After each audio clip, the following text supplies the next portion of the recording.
What if every oil change you've done so far has robbed your engine of the very life it needs to survive? Imagine a pocket-sized bottle, cheaper than a fast food combo, that, when added at just the right moment, wipes away years of sludge, plugs the microscopic leaks that bleed horsepower, and cushions metal parts with a self-healing arm eraser swear-by. Picture turning the key tomorrow and hearing a quieter idle, feeling a smoother pull, and knowing you've dodged a repair bill big enough to total an old ride. Dealerships won't talk about it, oil giants barely whisper about it, and most weekend wrenchers chalk it up to snake oil. Yet in dusty garages across the country, high-mileage engines are quietly racking up extra tens of thousands of miles thanks to this forgotten trick. Stick around, because once you know how and why it works, you'll never change oil the same way again. Every time you tap the starter for a 2-minute grocery run, microscopic droplets of oil flash fry on scalding metal. Those charred fragments swirl back into the sump, thicken, and congeal into a tar-black paste that mechanics politely call sludge. It clings to the narrow lifter galleries like arterial plaque, cutting off lubrication until cam lobes are skating on bone-dry metal. Idle grows rough. A faint tick rises and falls with every blip of the throttle. Heat cycles pile on more damage. Rubber gaskets, once supple and oil-soaked, dehydrate molecule by molecule. A crankshaft seal shrinks a hair's breadth, and suddenly pressure that should feed the bearings is bleeding onto the pavement. Lose just 5 pounds per square inch, and your oil pump can't push a full film between crank journal and bearing shell. Metal starts kissing metal in places engineers swore would never touch. Sludge and shrinking seals don't just rob horsepower, they invite catastrophic failure in slow motion. Oil control rings stick, PCV valves gum up, and acidic blow-by left unneutralized etches piston skirts like battery acid on chrome. The odometer may read 180,000, but inside, the engine has aged a century. Yet the damage isn't inevitable, because one ingredient missing from most modern oils can coat those tortured surfaces in a sacrificial armor. And that forgotten shield is exactly what we uncover next. Section 2. The zinc shield everyone forgot. Meet the stealthy savior your engine was born with.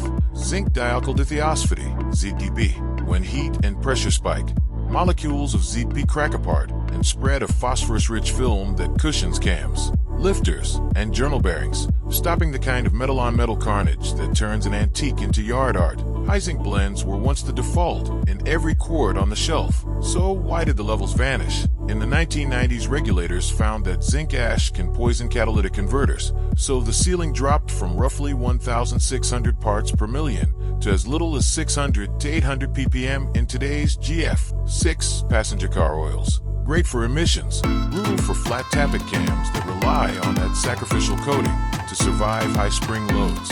Racers, hot rodders, and restorers fought back. Specialty oils, like the Z-Rod or High Zinc Classic lines, quietly re-up the dose, claiming dyno-proven protection, where modern blends left scuffed lobes and wiped lifters. Mechanics on internet forums hail zinc boosters as cheap insurance, yet skeptics dismiss them as snake oil and point to the risk of fouled emissions hardware. Industry chemists warn that too much ZP can form corrosive byproducts if the oil change is ignored, putting the whole additive under regulatory attack again. Still, the seat-of-the-pants verdict is hard to ignore.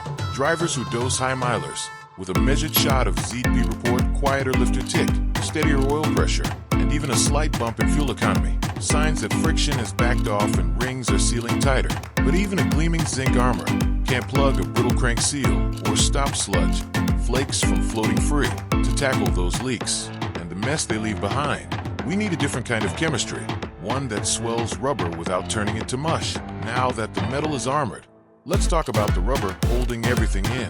Those crank and cam seals you never see are like tiny gatekeepers, built to flex thousands of times per minute while bathed in scalding oil. After a decade of heat cycles, they shrink a hair's width, harden, and let pressurized oil slip past. Enter high-mileage oils, blends spiked with esters and plasticizers that swell tired seals just enough to pinch the leak shut. In theory, a simple oil change can stop that mysterious driveway drip within days. But chemistry is a balancing act. Push the conditioner dose too high, and the rubber keeps swelling until it turns gummy, losing the grain structure that once made it resilient. 1 minute you've sealed the leak, 6 months later, a soft seal spins on the crank like chewed licorice. Wrench turners on late-night forums swap war stories.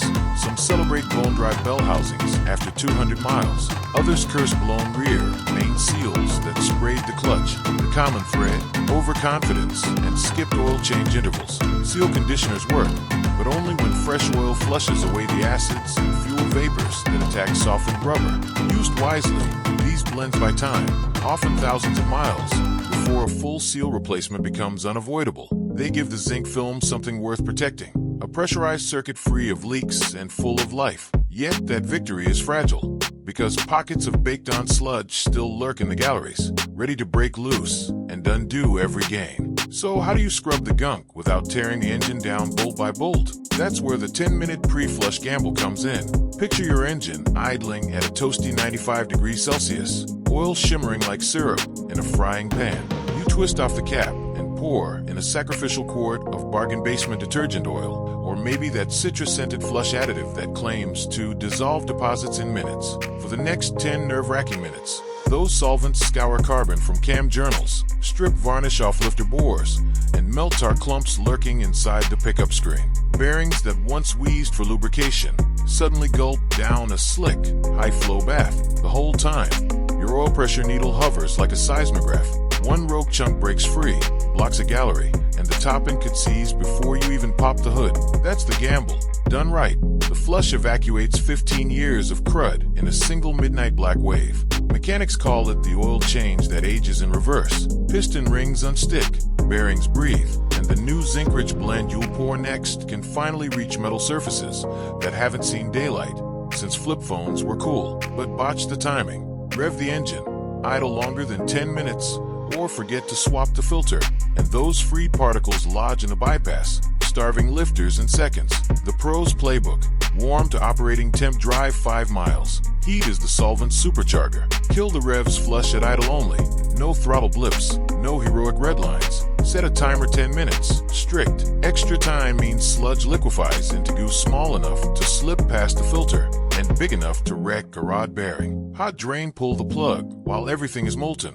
Let gravity and momentum carry the dirt out. Immediate filter, swap the old cartridge, is now a toxic swamp. Don't give the bypass valve a chance to burp that sludge back into circulation. Fill and prime, add your high-mileage synthetic blend. Zinc booster measured to spec. Then crank without fuel or spark to build pressure before first start. Real-world results. DIYers report quieter startup clatter, smoother idle, and in turbo cars, a measurable drop in exhaust gas temps. Evidence that fresh oil once again cools the turbo bearings instead of simmering in baked sludge.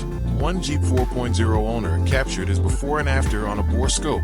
Lifter valleys went from coal black to bronze in under 30 minutes. Another old school mechanic swears the trick resurrected a 72 Camaro that sat for 8 years, though he also admits a rookie tried the flush on a high sludge diesel and spun a rod bearing within hours. The moral? Respect the gamble. Flush complete. You've cleared the battlefield, but the war isn't over. What you pour in next, and how soon you drain it again, will decide whether those freshly cleaned passages stay pristine or grind themselves gritty all over again. Freshly flushed passages feel like new arteries, but how long can that feeling last? Modern synthetics boast laboratory lifespans of 7,500 to 10,000 miles before the base stock breaks down, and glossy ads shout 1-year protection, yet strip away the marketing and pour over real oil analysis sheets. Iron filings spike sharply after about 12,000 kilometers.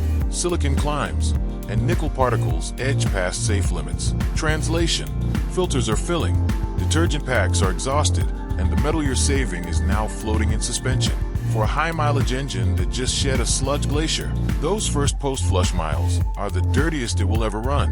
That's why seasoned rebuilders dump the maiden fill at a mere 1,500 miles, slicing open the filter to read the dark glitter inside. A second change around 3,000 miles clears out whatever debris the first didn't catch, a habit old-school drivers still defend fiercely on forums where 3K or bust is practically a religion. Only after 2 rapid-fire exchanges do they stretch to 5,000 or 6,000 miles, balancing synthetic endurance with the reality that worn engines shed microscopic shrapnel at every hot start. Here's the sweet spot rhythm many pros follow. Post-flush primer, 1,500 miles. or 2,400 kilometers. Debris purge, 3,000 miles, 4,800 kilometers. Steady state, every 5,000 to 6,000 miles with a premium filter, or sooner if short tripping and idling dominate your week. Annual reset, regardless of mileage. Drain once a year. Synthetic still oxidizes on the calendar even when the odometer snoozes. Follow that cadence and the zinc film you just paid for stays intact. The seal conditioners stay fresh and oil pressure stays stable enough to keep bearings floating on a full hydrodynamic wedge. Stretch it too far and the very detergents that held sludge and suspension will drop their load across the sump, restarting the whole vicious cycle. We've crunched the numbers, but do real drivers actually feel a difference? The anecdotal verdict is coming up next, and some of the stories fly in the face of decades-old garage wisdom. Out in the real world, engines tell two very different stories. On one side are the success posts. A 3,800 V6 owner poured in a 5-minute flush and watched a stubborn lifter tick vanish after 2 rinse and drain cycles, swearing the motor has never sounded this smooth. Another mechanic on Reddit ran a flush through a 13-year-old Mazda 6. The oil drained out jet black. Fuel economy climbed by 2 miles per gallon, and the car felt noticeably happier on the highway, though he cautioned he'd never risk it on a true sludge monster. But the flip side is just as loud. A Lexus LX 450 owner tried the same trick and immediately saw oil pressure spike, with new ticking under the hood. Classic signs of loosened debris clogging a gallery. Forum veterans guessed a chunk of sludge had lodged in the bypass and urged him to drop the pan before cranking the engine again. These cautionary tales feed the myth that any flush will grenade an old motor, yet they usually share 2 red flags: unknown service history and skipped filter swaps. Lab data adds nuance. A Blackstone analysis on a 5.7L Toyota V8 came back clean at an 8,570 mile interval, with wear metals normal and additive packs still active. Proof that healthy engines and premium filters can stretch drains without drama. Contrast that with enthusiasts who slice open filters after a 1,500 mile break-in run post-flush and find glittery sludge. Their shorter intervals aren't superstition.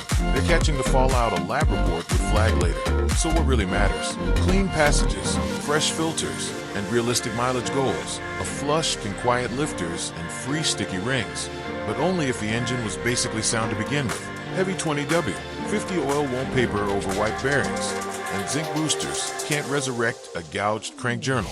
With myths cleared, it's time for the simple checklist that locks in all the gains.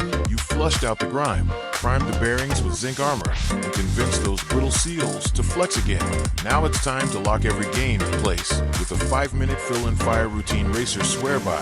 First, line up your trio of essentials. A fresh OEM spec filter, 4 quarts of a high-mileage synthetic blend loaded with seal conditioners, Valvoline's Max Life, or its twin will do, and exactly 4 ounces of a ZDP booster. High-mileage blends keep the rubber pliable. The booster restores the phosphorus film modern oils abandoned. Both manufacturers and engine builders warn to measure, not guess.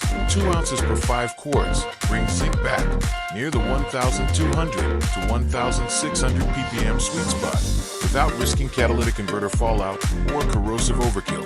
Now the dance. With the engine still warm from your flush, pull the drain plug and let the last of that solvent dark oil sheet out. Spin on the new filter hand tight, reinstall the plug, and pour in 3.5 quarts of your high mileage blend. Next comes the magic shot, those 4 ounces of ZDP. Top off with the final half quart. Pause a breath for the level to settle, then crank the starter without touching the throttle. 2 minutes of idle lets the zinc bond under low load, while the conditioners soak into every heat-baked seal. Most drivers notice the payoff before the coolant even reaches operating temp. The lifter tick softens, the idle steadies, and oil pressure sits 2 to 4 psi higher at the same RPM. Porsche restorers who dose 4-ounce shots at every change report 20+ thousand mile engines that don't burn a drop, while daily commuters see driveway drips shrink within a week. Skip the measurement or cheap out on the filter, though, and the extra debris your flush unearthed can undo everything in one ugly cold start. Follow this cheat sheet, and an aging block goes from wheezing relic to road trip ready in the time it takes to scroll a feed. But if you think this little bottle stirred controversy, wait until you hear which additive big oil's lobby is quietly pushing to outlaw. That revelation lands in the conclusion.